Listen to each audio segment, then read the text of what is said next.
Facebook থাকতো, যদি 71 সালে সোশ্যাল মিডিয়া থাকতো, তাহলে হয়তো দেশ স্বাধীন হতো নাকি আমরা জানি না। মাননীয় স্পিকার, বট বাহিনী দিয়ে, স্ট্যাটাস দিয়ে, মানুষকে ছোট করে, আজে বাজে কথা বলে, ভাইরাল হয়ে রাজনীতি হয়। যদি রাষ্ট্রপতি অবৈধ হয়, যদি রাষ্ট্রপতির ভাষণ অবৈধ হয়, তাহলে তৎকালীন সরকারও কিন্তু অবৈধ হয় নাকি সেটা ভেবে দেখতে হবে। বিএনপিকে ক্রিটিসাইজ হবে সেটা আমরা জানি। আইডেন্টিটি গোপন করে রাজনীতি করে নাই। আনফরচুনেটলি গত 1.5 বছরে দুর্নীতির অভিযোগ উঠে। মাননীয় স্পিকার, আমি আপনাকেও ধন্যবাদ জানাতে চাই।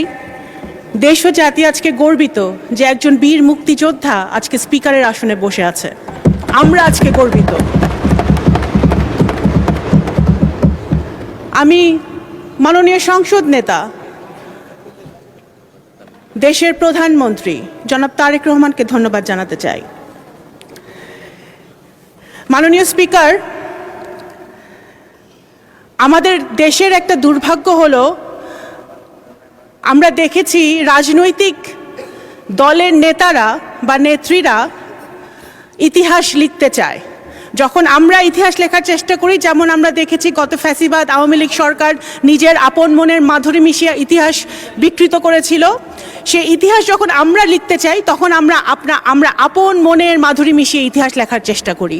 আমি মনে করি বাংলাদেশের ইতিহাস, মুক্তিযুদ্ধের ইতিহাস, ইতিহাসবিদদের লেখা উচিত। তাহলে বোঝা যাবে কার কখন কিভাবে কোন সময় কোন ভূমিকা ছিল। রাষ্ট্রপতির ভাষণ, কোন রাষ্ট্রপতির ভাষণ? রাষ্ট্রপতি সেই রাষ্ট্রপতি যেই রাষ্ট্রপতি আমাদের জুলাই যোদ্ধারা যারা শহীদ হয়েছেন, যাদের রক্ত দিয়েছেন 17 বছর ধরে, যে সকল বিএনপির নেতাকর্মীরা প্রাণ দিয়েছে, গুম হয়েছে, খুন হয়েছে, তাদের রক্তের বিনিময়ে আমরা যেই 5ই আগস্ট পেয়েছিলাম, তারপরে যে ইন্টারিম সরকার এসেছিল ডক্টর ইউনূসের নেতৃত্বে, সেই সরকার যেই রাষ্ট্রপতি ছিলেন সেই রাষ্ট্রপতির ভাষণ, এবং সেই সরকারে আমাদের যারা এখানে সামনে বসে আছে আমার ছোট ভাইরা, তারাও ওই সরকারের সদস্য ছিলেন। যদি রাষ্ট্রপতি অবৈধ হয়, যদি রাষ্ট্রপতির ভাষণ অবৈধ হয়, তাহলে তৎকালীন সরকারও কিন্তু অবৈধ হয় নাকি সেটা ভেবে দেখতে হবে। মাননীয় বিরোধী দলের নেতা উনি সবসময় একটি কথা বলেন যে এই সংসদ মজলুমদের সংসদ। সত্য কথা, 100% সত্য কথা। এই সংসদে গুম থেকে ফেরত আসা সংসদ সদস্য আছে, এই সংসদে আয়নাঘর থেকে ফেরত আসা সংসদ সদস্য আছে, এই সংসদে ফাঁসির কেষ্ট থেকে ফেরত আসা সংসদ সদস্য আছে, হাজার হাজার মামলা মাথায় নিয়ে তারা জেল খেটেছে সেই সংসদ সদস্য আছে। সুতরাং ইটস এ ইউনিক পার্লামেন্ট। অবশ্যই এই মজলুম কারা আমাদেরকে মজলুম বানিয়েছিল? গত ফ্যাসিবাদী সরকার যারা আমাদেরকে মজলুম বানিয়েছিল, সেই মজলুমের পার্লামেন্টে মজলুম দ্বারা নির্বাচিত রাষ্ট্রপতি এসে যখন ফ্যাসিবাদের বিরুদ্ধে কথা বলে, গুম খুনের বিরুদ্ধে কথা বলে, গণতন্ত্রের পক্ষে কথা বলে, শহীদ জিয়ার পক্ষে কথা বলে, বেগম খালেদা জিয়ার গুণগান গায়, বিএনপির গুণগান গায়, সেটা অবশ্যই আমাদের আন্দোলনের সার্থকতা। মাননীয় স্পিকার, বিএনপি এমন একটি রাজনৈতিক দল, মাননীয় স্পিকার, যেই দলের উপরে বাংলাদেশের জনগণের আশা ভরসা। সুতরাং বিএনপিকে ক্রিটিসাইজ হবে সেটা আমরা জানি। বিএনপি এমন একটি দল যেই দলের নেতাকর্মীরা সেই দলের নেত্রীর মতো আপোষহীন হয়ে একদিনের জন্য আইডেন্টিটি গোপন করে রাজনীতি করে নাই।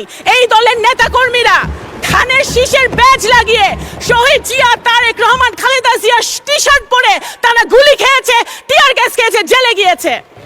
তারা পথ গোপন করে অন্য দলে থেকে রাজনীতি করার চেষ্টা করে নাই। মাননীয় স্পিকার, আমাদের বিএনপি সেই দল, শহীদ রাষ্ট্রপতি জিয়াউর রহমানের দল, যিনি দেশের ডেভেলপমেন্টের জন্য কখনো আন্তর্জাতিক জাতীয় কারোর সাথে আপোষ করেন নাই।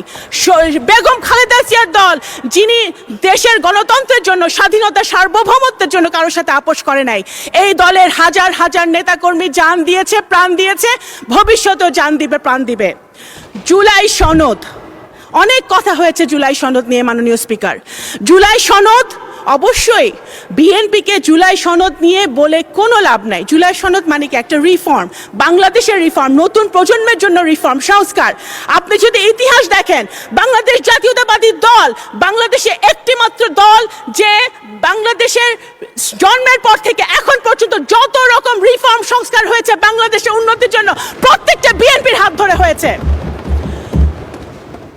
খাল খনন, গার্মেন্টস শিল্প, পার্লামেন্টারি ডেমোক্রেসি, তত্ত্বাবধায়ক সরকার থেকে শুরু করে নারী শিক্ষা, সব কিছুর পিছনে ছিল বিএনপির হাত, দেশনেত্রী বেগম খালেদা জিয়া এবং শহীদ জিয়ার হাত।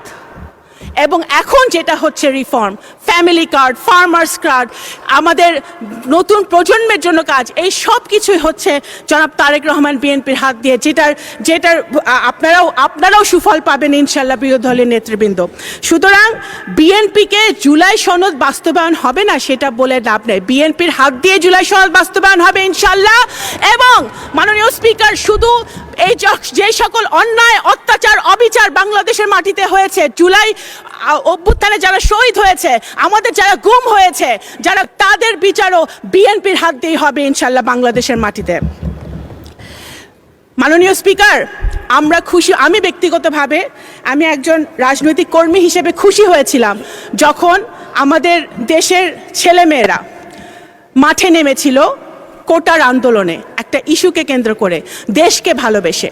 আমরা সেটা খুশি হয়েছিলাম, কারণ আমরা সবসময় বলে আসছিলাম যে এই দেশের নতুন প্রজন্ম রাজনীতি পছন্দ করে না, দেশকে ভালোবাসে না। সেটা জুলাই অভ্যুত্থান মিথ্যা প্রমাণ করেছে। কিন্তু আমরা এটাও দেখেছি জুলাই সনদের পর, জুলাই অভ্যুত্থানের পরে, 5ই আগস্টের পরে যে সরকার গঠিত হয়েছে, সেই সরকারে আমাদের যারা নবীনরা ছিলেন, আমাদের ভাইরা ছিলেন, তাদের বিরুদ্ধেও আনফর্চুনেটলি গত 1.5 বছরে দুর্নীতির অভিযোগ উঠেছে। এটা কিন্তু মাননীয় স্পিকার, যখন আমরা নতুন বাংলাদেশের কথা বলি, নতুন অভ্যুত্থানের কথা বলি, নতুন প্রজন্মের কথা বলি, তখন আমরা এই জিনিসটা আশা করি না। আপনারা শুধু ফেসবুকে স্ট্যাটাস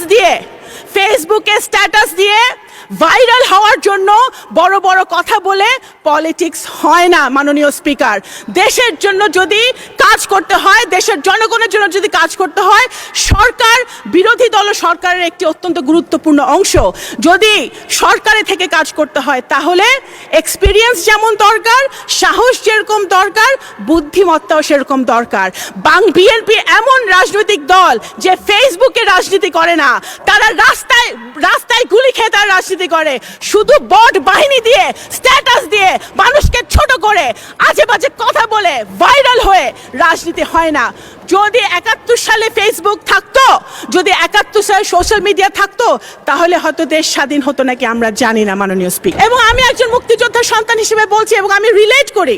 আমার সামনে বসে আছে যারা, নাহিদ বসে আছে, আমাদের হাসনাত বসে আছে, যারা মাননীয় সংসদ সদস্যরা বসে আছে, আই এম সরি, আমি ওদের সেন্টিমেন্টকে আমি রিলেট করি।